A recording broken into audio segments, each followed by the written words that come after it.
Bonjour à toutes et à tous et bienvenue dans ce podcast consacré au livre L'éveil des consciences.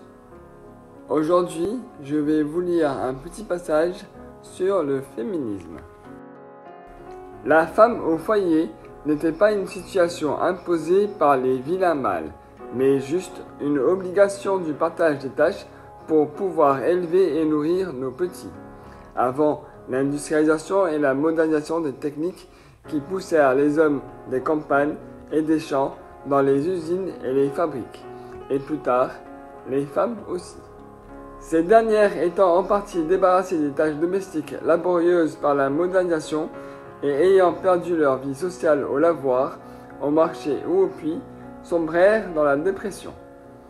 C'est ainsi que les femmes furent vite récupérées par les marchands et les industriels qui y voyaient une main-d'œuvre bon marché pour venir grossir la masse des ouvriers et des serviteurs dans les fabriques et les maisons bourgeoises. Tout ça est organique et profondément calorique, les humains font ce qu'ils peuvent et les comportements sont directement en rapport avec le cadre physique du milieu dans lequel nous évoluons. Ce n'est pas le féminisme qui a généré l'invention de l'aspirateur, de la machine à laver, du four électrique ou à gaz et du réfrigérateur, mais l'invention de l'aspirateur, de la machine à laver, du four électrique ou à gaz et du réfrigérateur qui a généré la libération des femmes de leur fonction de mères travailleuses au foyer, leur permettant ainsi de revendiquer, par cette libération, le droit de concurrencer les hommes dans leur milieu professionnel. La volonté dépend toujours du milieu et ce sont toutes ces inventions, issues de l'esprit ingénieux masculin, qui ont permis aux femmes de s'émanciper. Si jadis la femme était à la maison s'occupant des enfants et des tâches ménagères, c'est simplement parce qu'avant l'industrialisation et la technologie moderne, l'espèce humaine ne pouvait faire autrement. Sans aucun réfrigérateur, les femmes devaient aller au marché tous les jours pour y trouver des produits frais. Sans machine à laver, les femmes devaient aller au lavoir pour laver le linge de la famille. Les femmes devaient aller chercher l'eau, pas de robinet. Les femmes devaient entretenir le feu, pas de chauffage central. Les femmes devaient raccommoder les habits troués, pas de coton du Bangladesh ou des habits chinois jetables.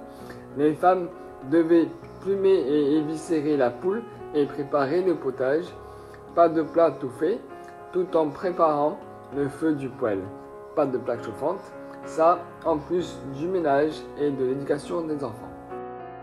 C'était toute une vie de femme qui est passée, pas le temps d'aller chercher en dehors du foyer familial, rechercher une émancipation quelconque.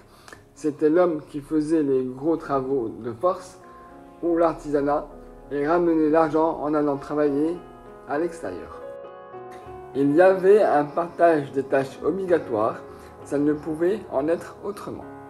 Mais les femmes avaient une vie sociale, elles rencontraient leurs amis au lavoir, au marché ou à l'église, où les nouvelles et les ragots s'échangeaient lors de leur commérage. C'était une autre époque. Les hommes ne leur ont rien enlevé ni les maintenaient en esclavage. C'est juste qu'ils n'avaient pas moyen de faire autrement pour que vivent les familles et que les enfants soient éduqués et nourris. Pauvres féministes au cerveau lavé, vous ne voyez pas la réalité, vous imaginez une oppression qui n'a jamais été réelle, vous vous bâtissez un passé pour justifier un combat qui n'a pas lieu d'être. Si les choses changent, ce n'est pas par votre stupide combat, c'est juste que la technologie a fait changer le milieu. Le féminisme germanique est consécutif à la chute du régime national-socialiste. Les femmes durent remplacer au travail des hommes affaiblis par la guerre et honteux de leur virilité guerrière génocidaire. Et c'est avec une certaine légitimité pour avoir rebâti une Allemagne en ruine qu'elle génère un sentiment de supériorité sur la horde des hommes honteux, affaiblis et humiliés par leur passé de tortionnaires et leur présent de vaincus.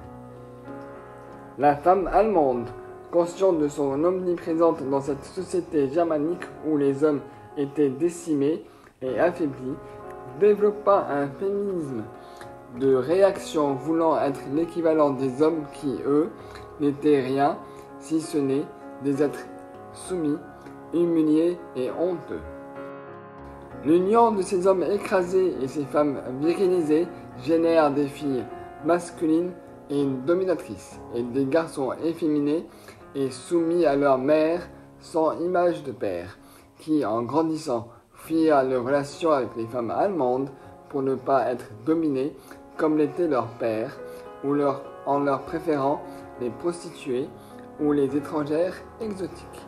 Traumatisés par cette domination des femmes, un grand nombre d'hommes se réfugièrent aussi dans l'homosexualité pour ne pas subir cette oppression féministe, trouvant dans les amitiés et les étreintes viriles la féminité et la tendresse que l'allemande leur refusait.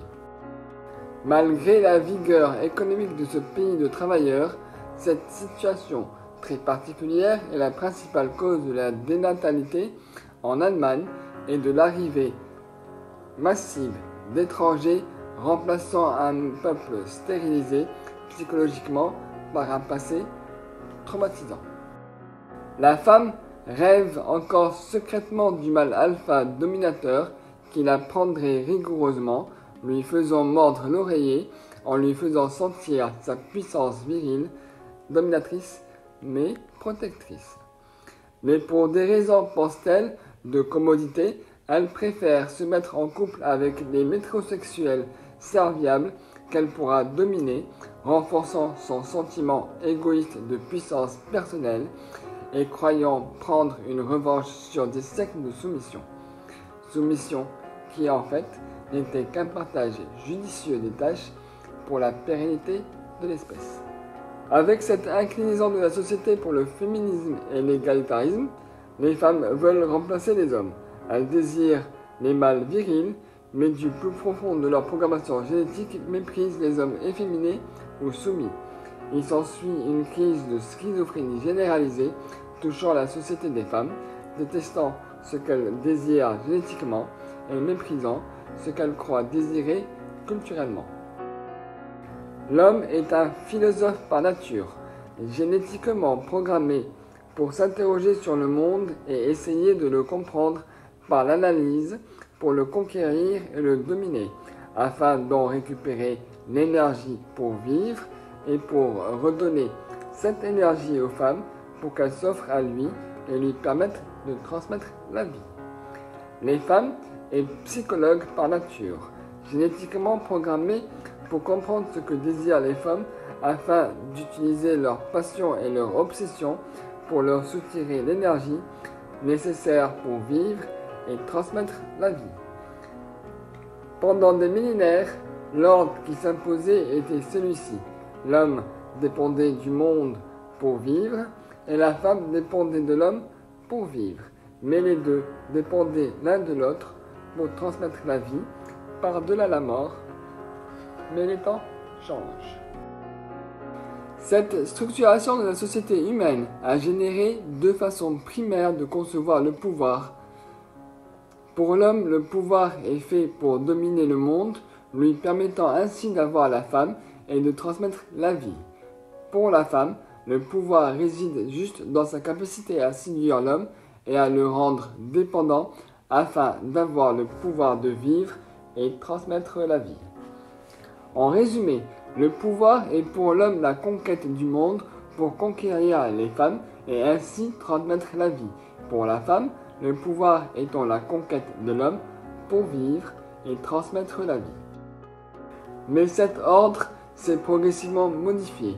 En Afrique subsaharienne, depuis des millénaires, depuis le début de l'agriculture et de l'élevage, les femmes sont devenues productrices, ne dépendant plus des hommes pour survivre, dans un milieu pour par ailleurs devenu moins hostile par l'élimination des prédateurs.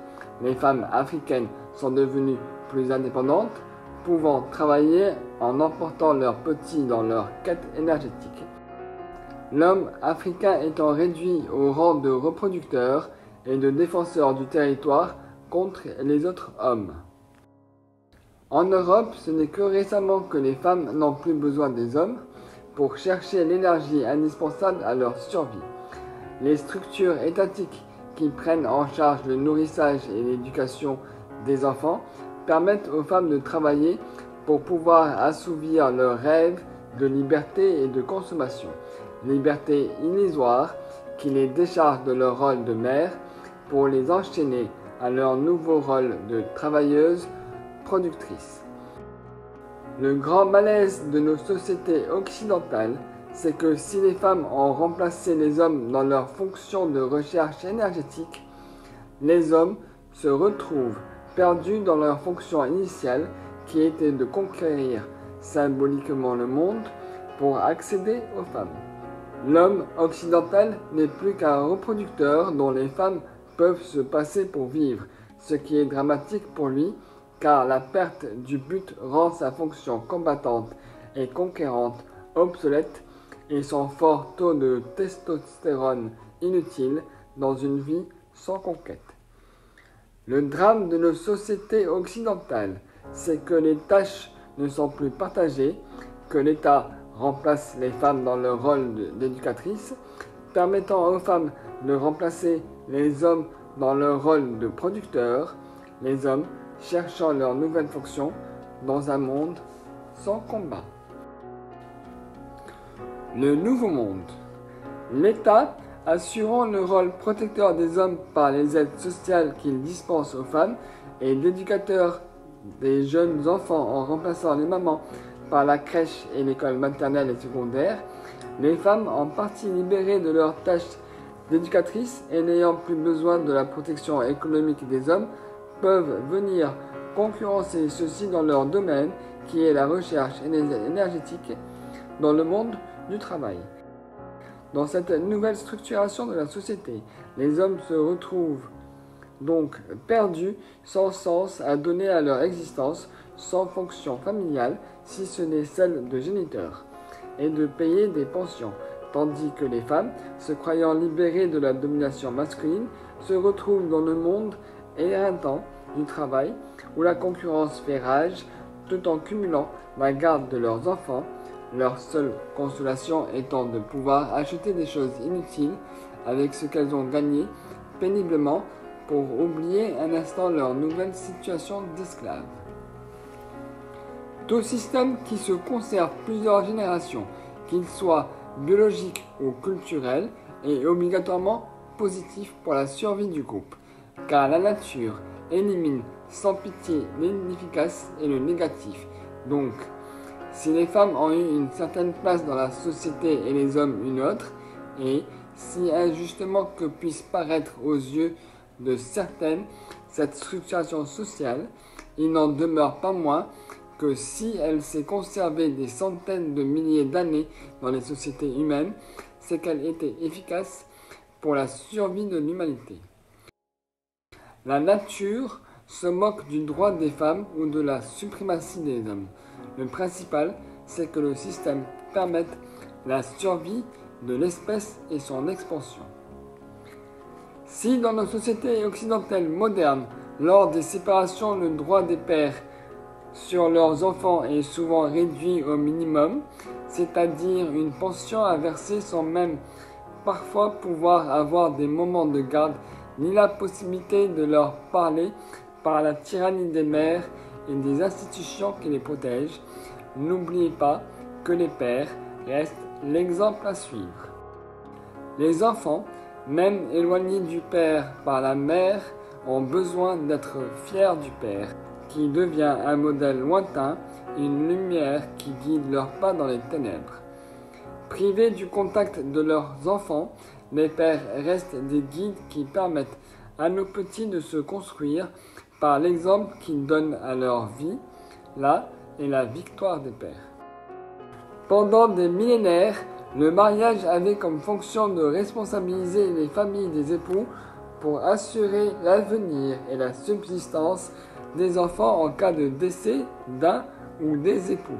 Se marier devant Dieu était en vérité se marier devant la société des hommes pour sceller un pacte d'alliance visant à protéger les enfants.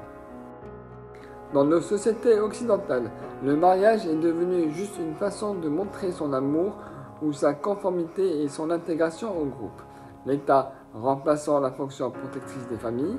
C'est ainsi que deux vieux pays orphelins sans désir d'enfants peuvent se marier dans le seul but de montrer au groupe leur amour et de sceller leur relation par un pacte. Malheureusement, le mariage ayant en partie perdu sa fonction protectrice clanique pour les enfants est aussi devenu un moyen pour certaines femmes de récupérer lors d'un divorce les biens et l'argent de leur mari. Les temps changent, la fonction du mariage aussi. C'est tout pour cet extrait. Je vous attends en commentaire.